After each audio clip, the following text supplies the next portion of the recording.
नमस्कार साथियों, स्वागत है आपका गुरुवाणी इंस्टीट्यूट के ऑनलाइन प्लेटफॉर्म पर। साथियों, आज अपन बात करने वाले हैं आईसीएआर जेआरएफ की एग्जाम की तैयारी के बारे में कि किस प्रकार से आपको तैयारी करनी है और किस प्रकार से आपको सिलेक्शन लेना है और किस प्रकार से आपको स्टेप फॉलो करने हैं। सबसे पहले अपन बात करते हैं कि जो जेआरएफ है वो क्या होती है। तो बेसिकली मैं आपको यहाँ पे लिखकर थोड़ा समझाने वाला हूं। तो 0 to एडवांस में अपन चलेंगे। अच्छी तरीके से आपको समझना है, वीडियो को स्किप बिल्कुल भी मत कीजिएगा। और आप चैनल पर पहले तो नए हो या अभी तक चैनल को सब्सक्राइब नहीं किया, प्लीज चैनल को आप सब्सक्राइब करें और इस वीडियो को अपने सभी दोस्तों के पास में शेयर जरूर करें।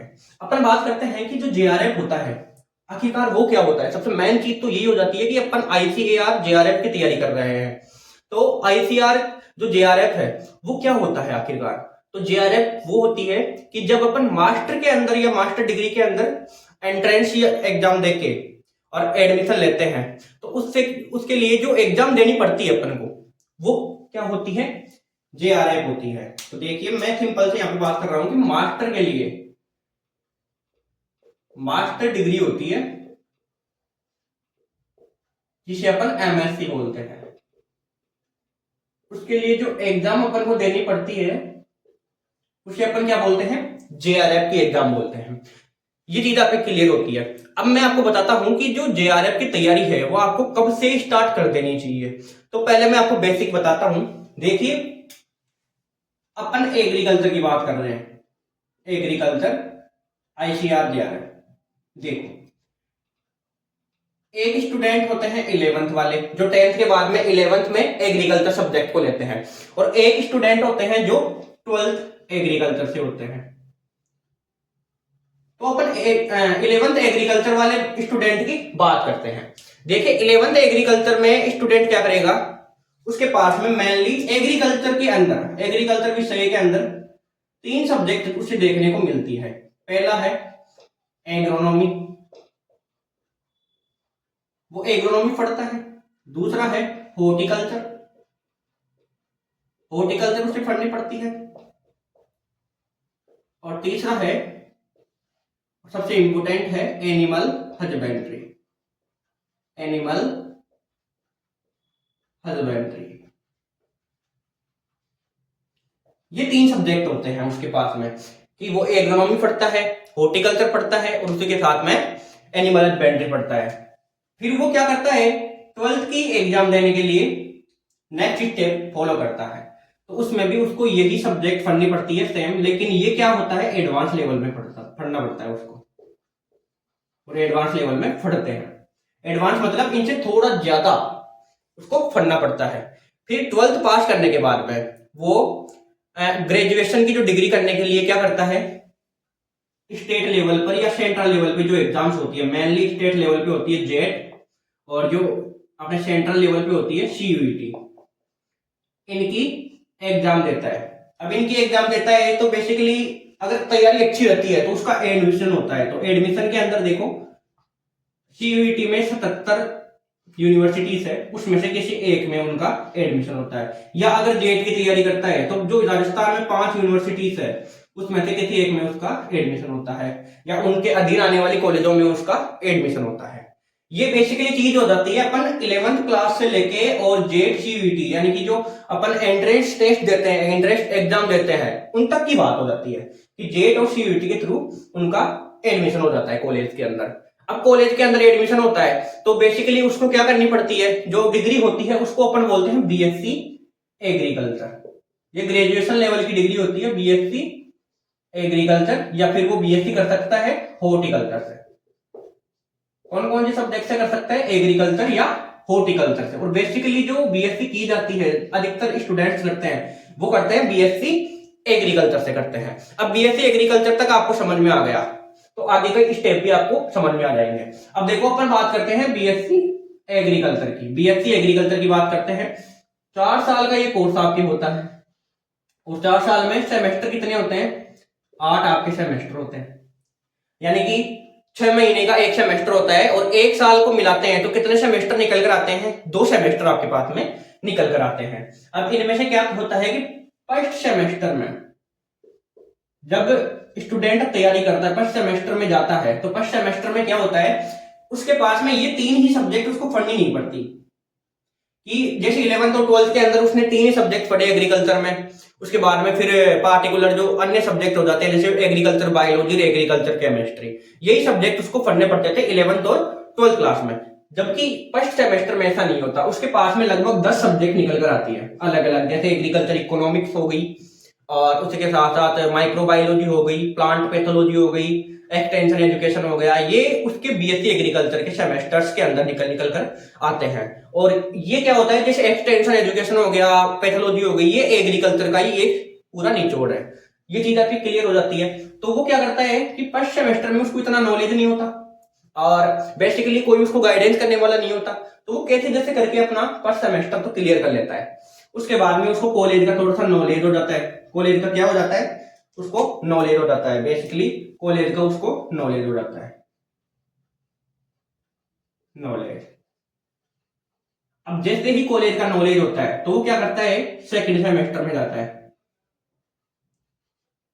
सेकंड सेमेस्टर में जाने के बाद में मान लीजिए अगर वो अपनी अच्छी खासी ओजीपी बनाता है, 7.5 की ओजीपी मैं यहाँ पे बेसिकली मान रहा हूं, क्योंकि जो आप ये जेआरएफ की तैयारी करते हैं और आईसीएआर जेआरएफ, बेसिकली अपन किसकी बात कर रहे हैं, आईसीएआर जेआरएफ। तो आईसीएआर जेआरएफ की तैयारी करने के लिए आपको ओजीपी चाहिए होती है 7.5 की, यानी कि 75% आपको मार्क्स चाहिए होता है। आईसीआर जेआरएफ की तैयारी के लिए आप तभी एलिजिबल हो जब आपके 7.5 की ओजीपी या 75% कंप्लीट हो। तो मान लीजिए सेकंड सेमेस्टर में उसके अच्छा खासा ओजीपी परसेंटेज रह गया, अब फिर वो थर्ड सेमेस्टर में आता है। तो अधिकतर स्टूडेंट क्या करते हैं कि फर्स्ट सेमेस्टर में, सेकंड सेमेस्टर में, थर्ड फोर्थ जितने भी सेमेस्टर होता है 8 सेमेस्टर तक, उसमें वन नाइट फाइट करने वाले होते हैं और उनको इतना तो अनुभव होता है कि वन नाइट फाइट किस प्रकार से करते हैं। एक जो सब्जेक्ट है उसको अच्छी तरीके से वो वन नाइट पढ़ता है और उसके अंदर थोड़ा बहुत उसको नॉलेज होता है और अगले दिन जाके एग्जाम देके आता है और वो बेसिकली पास भी हो जाता है। उसको थोड़ा बहुत नॉलेज होता है उस चीज का कि वन नाइट फाइट कैसे कर सकते हैं। लेकिन जब आप आईसीआर जेआरएफ यानी सेंट्रल लेवल पर तैयारी कर रहे हो, मान लो कल को या बाद में जब आपके 8 सेमेस्टर पूरे कंप्लीट हो जाएंगे, उसके बाद में आपको आईसीआर जेआरएफ की यानी कि जो एमएससी मास्टर लेवल पे जो कोर्स होता है उसकी एंट्रेंस की आपको टेस्ट देना पड़ेगा, एग्जाम देनी पड़ेगी। तो उसके लिए ये वन नाइट फाइट काम में नहीं आएगा। उसके लिए क्या करते हैं student, basically one night fight तो कर लेते हैं बीएससी एग्रीकल्चर के अंदर सेमेस्टर को क्लियर करने के लिए, लेकिन उनके पास में नॉलेज नहीं रहता। क्यों? क्योंकि वो वन नाइट फाइट करके आते हैं। अब बेसिकली जो आईसीआर जेआरएफ करते हैं, जो अच्छी यूनिवर्सिटीज में जाते हैं, उनको प्रॉपर लेक्चर मिलते हैं और उसी के साथ साथ उनको सारी फैसिलिटीज मिलती है, वो क्या करते हैं यहाँ पे सेकेंड ईयर जो सेकेंड सेमेस्टर है उसमें ही अपना एक पार्टिकुलर सब्जेक्ट चूज करते हैं और इतना तो नॉलेज उनको हो जाता है, जो प्रॉपर नोट्स बनाता है, प्रॉपर अच्छी तरीके से उसकी तैयारी रहती है, उसको एक बेसिकली अपना फेवरेट जो सब्जेक्ट है वो तो उसको मिल ही जाता है। जैसे किसी के लिए एग्रोनॉमी हो गया फेवरेट सब्जेक्ट, किसी के लिए हॉर्टिकल्चर हो गया, किसी के लिए एनिमल हस्बेंड्री हो गया। तो जैसे मान लो मैं यहाँ पे बेसिकली किसको मान रहा हूँ, एग्रीकल्चर जो अपना सेक्टर है उसमें एग्रोनॉमी को मान रहा हूँ, एग्रोनॉमी उसकी फेवरेट सब्जेक्ट है। अब वो क्या करेगा इसके अंदर, इस वाले सेमेस्टर में उसको पता लग जाएगा, सेकंड सेमेस्टर में बीएससी एग्रीकल्चर के सेकंड सेमेस्टर में उसको पता लग जाएगा कि मेरी फेवरेट सब्जेक्ट कौन सी है। तो सेम यही चीज आपको फॉलो करनी है कि इसमें आपको मान लीजिए पता लग गया कि सेकंड सेमेस्टर में मेरे को कौन सी सब्जेक्ट पसंद आई है, चलो मैं मान लेता हूं यहाँ पे मेरे को एग्रोनॉमी पसंद आ गई। अब वो क्या करेगा, जो सेकंड आपके सेमेस्टर है उसमें जैसे ही कोई घर वाले बेसिकली अपने को रूम रेंट, अगर अपन रूम में रहते हैं बाहर कमरा लेके और उसी के साथ साथ हॉस्टल में रहते हैं, तो कहीं ना कहीं अपन घर से दूर है, तो घर वाले पैसे भेजते हैं अपने पास में कि कुछ अपना खुद का हो जाए और उसी के साथ साथ कॉलेज की फीस वगैरह के लिए पैसा भेजते हैं। अब उनमें से क्या करना है, अधिकतर बच्चे सेविंग करते हैं, पैसों को बचाते हैं और उससे क्या करते हैं, बुक्स परचेज करते हैं, बुक्स किताबें परचेज करते हैं। अब उन्होंने किताबें परचेज कर ली, मान लीजिए किसी की एग्रोनॉमी फेवरेट सब्जेक्ट है, उसने एग्रोनॉमी की बुक्स परचेज कर ली, तो इसमें तो आपको मेंटली जो मानसिक तौर है उस पर थोड़ा बहुत जोर डालना है अपने दिमाग पे। तो सोच लिया आपने, अब थर्ड सेमेस्टर से वो थोड़ा थोड़ा उसमें अपना जो पढ़ाई वगैरह है, इंटरेस्ट है, उसको कंटिन्यू कर देते हैं। उसमें क्या करते हैं, देखो उसमें ऐसे करते हैं कि सेकंड सेमेस्टर के अंदर तो उसने सबसे पहले तो एक सब्जेक्ट के बारे में सोच लिया और उसकी बुक्स वगैरह सब कुछ प्रिपेयर कर ली, तो उसने मेंटली तौर पर अपना सब कुछ डेवलप कर लिया। उसके बाद में प्रैक्टिकली तौर पे आता है थर्ड सेमेस्टर में। थर्ड सेमेस्टर में अच्छे से वो तैयारी करता है। अब मैं ये क्यों बता रहा हूँ, ये चीज आप ध्यान में रखना कि जो थर्ड सेमेस्टर है, या अपन बेसिकली मानते हैं फिफ्थ सेमेस्टर मानते हैं वैसे, कि थर्ड ईयर के अंदर अपनी पढ़ाई को सुचारू कर देना चाहिए। क्या करना चाहिए? सुचारू कर देना चाहिए। लेकिन जो बेस्ट या टॉप यूनिवर्सिटी के अंदर होते हैं वो थर्ड सेमेस्टर से ही स्टार्ट कर देते हैं, यानी कि सेकेंड ईयर के फर्स्ट सेमेस्टर से अपनी तैयारी स्टार्ट कर देते हैं। बेसिकली कई ऐसे होते हैं कि जो फिफ्थ सेमेस्टर से तैयारी करते हैं। इसमें भी देरी नहीं है, इसमें भी देरी नहीं है, इसमें बहुत फायदा है, जबकि इसमें थोड़ा सा कम फायदा होता है। आपको पता है जैसे जैसे अपन लेट हो जाते हैं तो फिर बाद में क्या होता है कि खुद को ही उसका नुकसान की भरपाई करनी पड़ती है। तो ये देखो थर्ड सेमेस्टर वाले हो गए। अब इनमें क्या करेंगे, ये अपनी पढ़ाई को क्या कर देंगे, सुचारू कर देंगे। जो टॉप यूनिवर्सिटी के अंदर जाते हैं ना, एडमिशन जिनका होता है, उनकी बात कर रहा हूँ, वो थर्ड सेमेस्टर से तैयारी करते हैं, उनकी बात कर रहा हूँ मैं। तो वो बेसिकली यहाँ तक स्टार्ट कर देते हैं। अब उनका क्या होता है कि जो फिफ्थ सेमेस्टर है या थर्ड सेमेस्टर में, तो वो क्या करता है कि अपनी पढ़ाई को सुचारू रूप से स्टार्ट करता है। अब ऐसे मानो मैं फिफ्थ वालों की बात करूं कि फिफ्थ सेमेस्टर में है, मतलब थर्ड ईयर।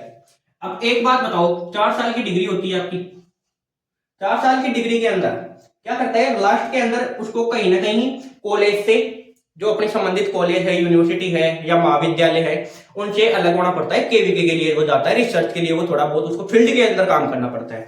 तो बेसिकली ये मैं मान के चलता हूं कि इसमें तो आपकी तैयारी खत्म ही नहीं हो सकती, बिल्कुल भी नहीं हो सकती। फोर्थ ईयर के अंदर आपकी तैयारी आईसीआर जेआरएफ की अगर आप तैयारी करना चाहते हो तो बिल्कुल नहीं हो सकती।